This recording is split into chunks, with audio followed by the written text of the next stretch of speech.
Students, आज की हमारी वर्कशीट है worksheet number 31 maths class 9 Hindi medium. त्रिभुज के बारे में हम और आगे पढ़ने जा रहे हैं। इससे पहले हमने त्रिभुज की सर्वांग समता कसौटियों के बारे में जाना था। तो 4 कसौटियां थी ना हमारे पास, एस एस एस, हम थोड़ा रिवाइज कर लेते हैं। S S, A S S, A S A और R H S. Side side side, भुजा भुजा भुजा, यानी दो त्रिभुजों की तीनों भुजाएं आपस में बराबर हो गई।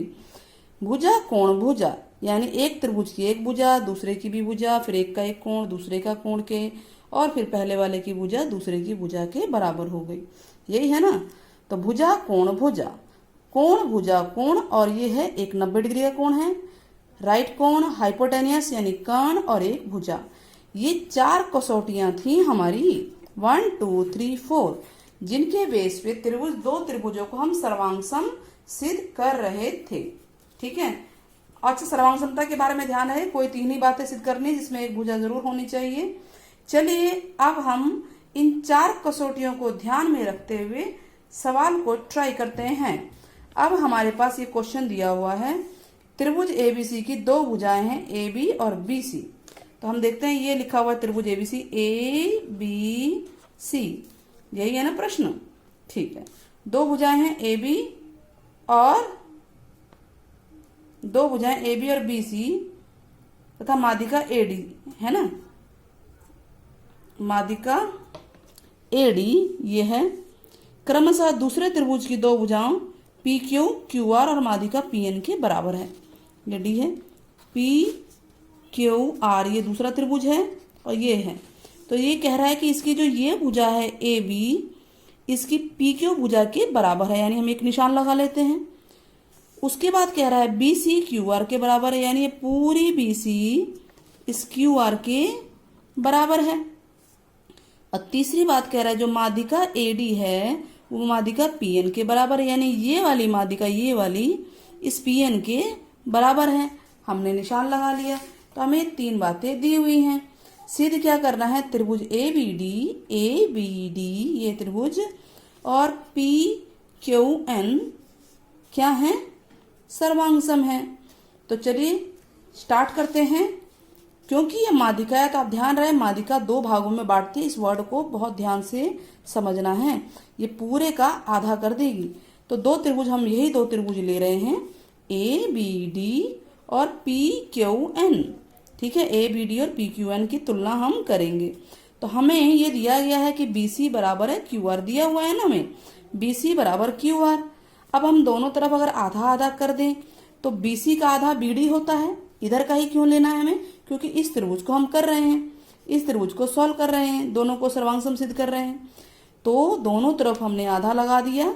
देखिए हमें ये दिया हुआ था बी सी बराबर क्यू आर, तो हमने दोनों तरफ आधा लगा दिया। तो बी सी का आधा होगा बी डी और क्यू आर का आधा होगा क्यू एन।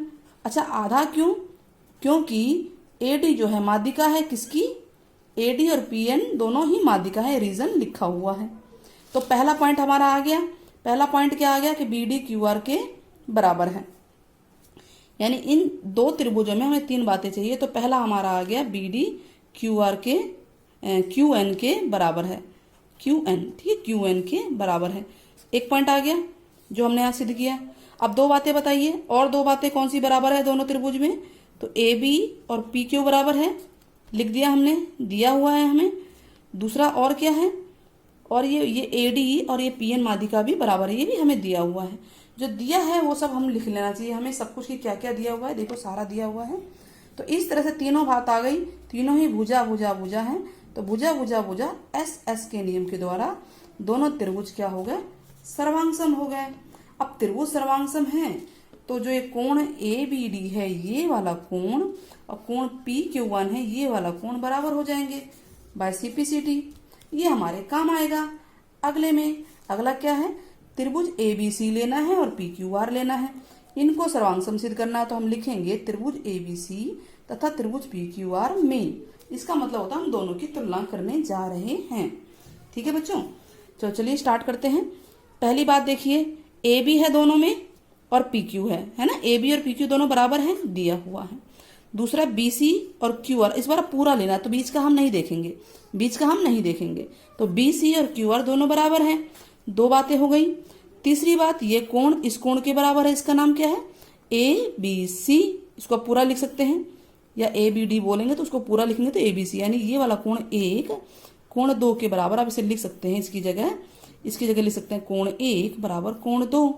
कहाँ से आया? समीकरण 2 से आया।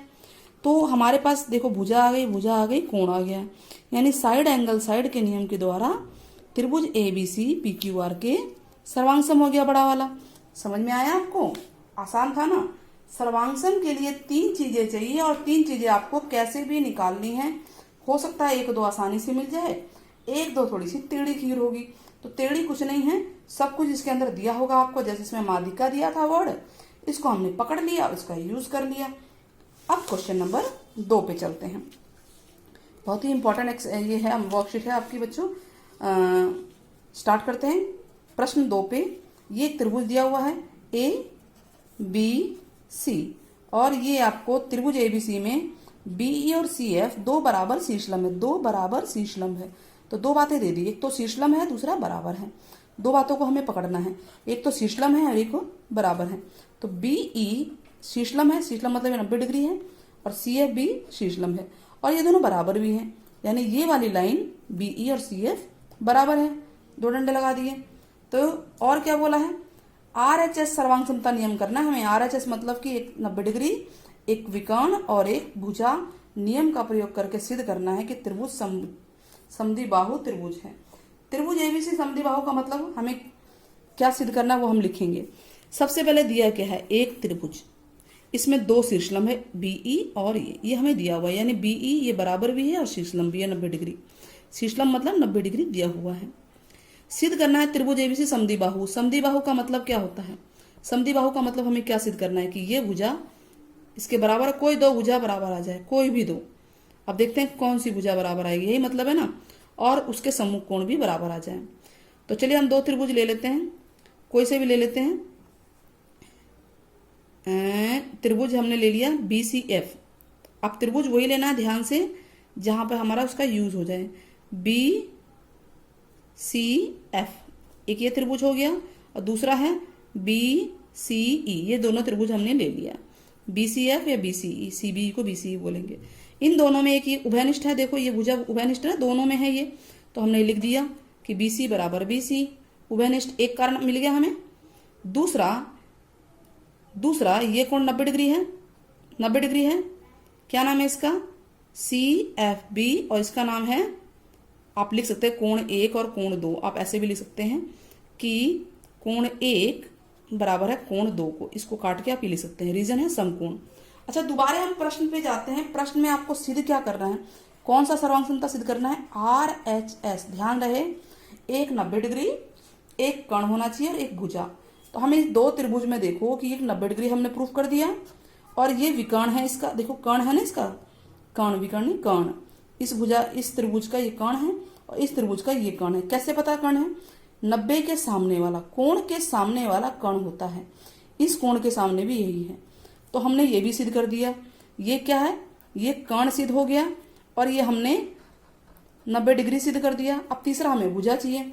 तीसरा ये भुजा इसके बराबर दे ही रखी है, क्या नाम है इसका? BE और CF बराबर है। ये ऐसा आ गया, तो आ गया ना RHS, तीनों चीजें आ गई कि नहीं आ गई? तो ये दोनों त्रिभुज सर्वांगसम हो गए, किस नियम के द्वारा? RHS के द्वारा। जो नियम बोला गया, अगर नियम नहीं बोला गया होता तो आप इसे कैसे भी कर सकते थे बच्चों, लेकिन नियम बोल दिया तो आपको यही चीजें ढूंढनी है जो कहा गया है, RHS ही ढूंढना है। ये बात क्लियर हुई? तो अब ये दोनों त्रिभुज सर्वांगसम हो गए, तो बाय CPCT ये वाला कोण पूरा और ये कोण बराबर हो जाएंगे, यानी कोण B कोण C के बराबर हो जाएगा CPCT। अब कोण बराबर, तो इसके सामने की भुजा क्या है? पूरा त्रिभुज देखिए, अब अंदर का माल नहीं, अंदर का नहीं देखना कुछ भी, ये BECF नहीं देखना, अब पूरा बड़ा त्रिभुज देखेंगे। तो पूरे बड़े त्रिभुज में दूसरा हम कलर ले लेते हैं, चलो पूरे बड़ा त्रिभुज आपको देखना है, ये वाला त्रिभुज देखना है आपको। इस बार इस त्रिभुज के अंदर कोण B के सामने कौन सी भुजा है? AC, और C के सामने कौन सी भुजा है? AB। तो BC ये जो है AC और AB बराबर हो जाएंगे। हम लिखेंगे कि त्रिभुज के अगर बराबर कोण होंगे तो उसकी सम्मुख भुजाएं भी बराबर होती हैं। तो दोनों बात आ गया, कोण भी बराबर है, भुजाएं भी बराबर है, दो भुजाएं बराबर है, सामने के कोण भी बराबर है, तो त्रिभुज समद्विबाहु हो गया, जो कि हमें सिद्ध करना था। बहुत ही अच्छा क्वेश्चन था ये, बहुत ही अच्छा और इम्पोर्टेंट क्वेश्चन था। चलिए अब हम अपने 2 क्वेश्चन अभ्यास के ट्राई करते हैं। क्वेश्चन नंबर 1 पढ़े। एक समद्विबाहु, पकड़ लेते हैं इसको। समद्विबाहु मतलब 2 भुजाएं बराबर होंगी। त्रिभुज का एबीसी है, उसका एक शीर्ष लंब है, ये भी ले लिया हमने, एडी शीर्ष लंब है, और 2 भुजाएं कौन सी बराबर है, ए बी बराबर ए सी। चलिए हम तो त्रिभुज बनाते हैं, समद्विबाहु त्रिभुज। रफ हैंड से बना रही हूँ, आप लोग बना सकते हैं। ए बी सी, इसमें ए बी और ए सी बराबर है, इस लाइन का मतलब है बराबर, ये लाइन इस लाइन के बराबर है। यानी हमें दिया है त्रिभुज ए बी सी में ए बी बराबर ए सी। और क्या दिया था, एडी एक शीर्षलंब है, एडी एक शीर्षलंब है, इसको हम सीधा खींचते हैं, ये एडी है और ये शीर्षलंब है यानी 90 डिग्री है, यानी हमें दे रखा है एडी लंब है बीसी पे। ये 2 बातें दी हैं, ये बहुत अच्छी हमारे लिए यूजफुल हैं, इसको ध्यान में रखना है आपको। अब सिद्ध क्या करना है, सिद्ध करना है, ब्लैक पेन ले लेती हूँ, साफ दिखाई देगा। सिद्ध करना है कि जो एडी है वो बीसी को समद्विभाजित करती है, एडी बीसी को समद्विभाजित करती है, यानी ये लाइन इस लाइन के बराबर सिद्ध करना है। बीडी बराबर डीसी, ये हमें सिद्ध करना है, इस लाइन का मतलब ये है। तो चलिए हम हल करते हैं, दोनों त्रिभुज ले लेते हैं। 2 त्रिभुज हम लेंगे जहां पे बीडी और डीसी नजर आए, बीडी और डीसी इस त्रिभुज में है। क्या नाम है त्रिभुज का, त्रिभुज ए बी डी तथा त्रिभुज ए सी डी में 3 बातें ढूंढो। पहला तो एडी ही कॉमन है, एडी बराबर एडी, क्या लिखेंगे हम इसे, उभय निष्ठ लिखेंगे, ठीक है, उभय निष्ठ। दूसरी बात क्या है, दूसरी बात ये ए बी और ए सी बराबर है, ए बी बराबर है ए सी के, ये हमें दिया हुआ है, ये दिया हुआ है कि नहीं दिया हुआ है। अब तीसरी बात बताओ, तीसरी, यस ये वाला कोण इस कोण के बराबर है, इसका नाम क्या है, ए डी बी, कोण ए डी बी, नाम भी दे सकते थे 1 और 2, बराबर है ए डी सी, कोण ए डी सी, ये भी आपको दिया हुआ है। 2 चीज दी हुई है, तीसरा आपने उभयनिष्ठ पता लगा लिया। तो 3 बातें मिल गई ना, भुजा कोण भुजा। तो त्रिभुज ए बी डी सर्वांगसम हो गया त्रिभुज ए सी डी के भुजा कोण भुजा के। अब क्वेश्चन ये उठता है कि मैडम आप सर्वांगसम क्यों करा रहे हो, पूछा तो यही है। अरे तो बच्चों जब हम इसे सर्वांगसम सिद्ध कर देंगे तभी तो बाय सीपीसीटी ये भी बराबर हो जाएंगे कि नहीं। तो सर्वांगसम तो सिद्ध करना ही है, तो बाय सीपीसीटी बी डी बराबर टीसी हो गया सीपीसीटी, और यही पूछा था कि ये इसको समद्विभाजित कर रहा है, इस लाइन का मतलब यही है। तो इस तरह से प्रश्न नंबर 1 हमारा पूरा होता है। क्लियर हो गया आपको। चलिए ये स्क्रीन पे भी है आपकी। अब प्रश्न नंबर 2 की बारी, ये आपके सामने इसका चित्र बना हुआ है, A B C D P. Question पढ़ते हैं हम।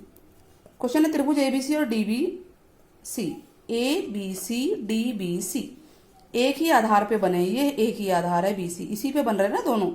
2 समद्विबाहु त्रिभुज यानी 2 भुजाएं बराबर है, एक भुजा ये वाली इसके बराबर है और ये वाली भुजा इसके बराबर है। ए और डी बीसी पर एक ही ओर स्थित है, एक मतलब बीसी के एक ही तरफ है, एक तरफ मतलब उस तरफ है, ये नहीं है कि एक उधर और एक इधर है, दोनों एक तरफ है, ठीक है, एक ही तरफ है। यदि एडी को बढ़ा दें और ये बीसी को पी पे प्रतिच्छेद कर रहा है, ये पी बिंदु आ गया, जो लिखा है हमने सारा पढ़ लिया। तो सिद्ध क्या करना है, त्रिभुज ए बी डी ढूंढो, कहाँ है, ए बी डी सर्वांगसम है ए सी डी के। 3 बातें लेनी है हमें। तो चलिए सबसे पहले हम लिखते हैं दिया क्या है। क्वेश्चन नंबर 2 में देखिए दिया जो है वो हम लिख लेते हैं। हमने पकड़ लिया है कि 2 समद्विबाहु त्रिभुज हैं, तो ये हमें दिया हुआ है ना, क्या दिया हुआ है, ए बी बराबर ए सी, त्रिभुज ए बी सी तथा त्रिभुज डी बी सी में 2 बातें दी हुई हैं, एक तो ए बी बराबर ए सी और दूसरा क्या दिया हुआ है, इसका नाम क्या है, बी डी बराबर है सी डी के, ये हमें दिया हुआ है। अब हमें सिद्ध क्या करना है, सिद्ध करना है कि त्रिभुज ए बी डी सर्वांगसम है त्रिभुज ए सी डी के। तो 3 बातें ढूंढ लेते हैं हम, 3 बातें। हल में हम दोनों त्रिभुज को लिखेंगे, त्रिभुज ए बी डी तथा त्रिभुज ए सी डी में तुलना करते हैं हम। चलिए चित्र देखते हैं। 2 बातें तो हमारे सामने आ गई जो दोनों दी हुई थी, हम उतार लेते हैं। ए बी बराबर ए सी और बी डी बराबर सी डी, ये हमें दिया हुआ है, दोनों ही दिया हुआ है तो हमने एक बार लिख दिया, दिया है। तीसरा बताइए, तीसरा हमें दिख रहा है ना, ये कॉमन है। देखिए ये वाला त्रिभुज है, ये वाला त्रिभुज दो, तो ये भुजा तो कॉमन है ना दोनों में। ए डी बराबर ए डी कॉमन है, जिसको उभयनिष्ठ बोलते हैं। तो कॉमन है तो 3 बातें तो आ गई ना, साइड साइड साइड।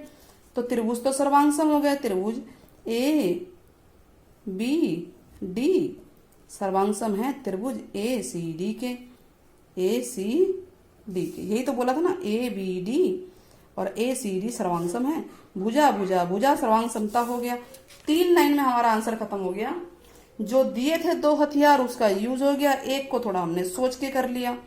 जो दिए थे वो हमने यूज कर लिया और एक हमें निकालना पड़ा, वो आसान था। इस तरह से हमारी ये वर्कशीट पूरी होती है। क्वेश्चन नंबर 1 पूरा हो गया है, क्वेश्चन नंबर 2 भी पूरा हो गया है और हमारी वर्कशीट पूरी होती है। नेक्स्ट वर्कशीट हम जल्दी लेकर आएंगे। वीडियो पसंद आई हो तो चैनल को जरूर सब्सक्राइब कीजिएगा। Till then take care, bye bye बच्चों, फिर मिलेंगे।